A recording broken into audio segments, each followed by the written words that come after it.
And I think the mind is a fascinating thing to think about.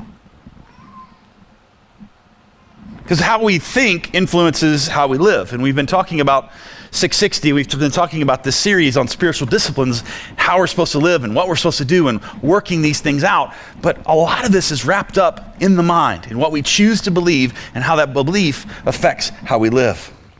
This idea of we've been asking this question in 660 called, like, what is the faith life? How are you supposed to live out your life for Christ?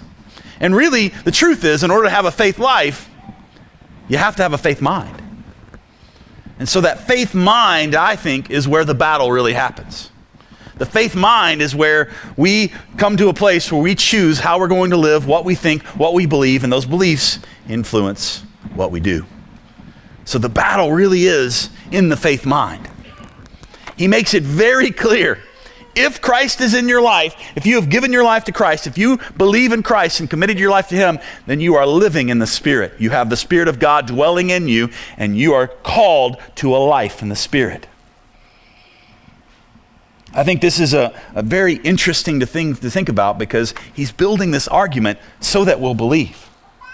He's helping us to understand you are in Christ Jesus. And if you're in Christ Jesus, then you are living in the Spirit and you are called to a life in the Spirit. Setting your mind on these things influences your thinking, which influences your action and your life.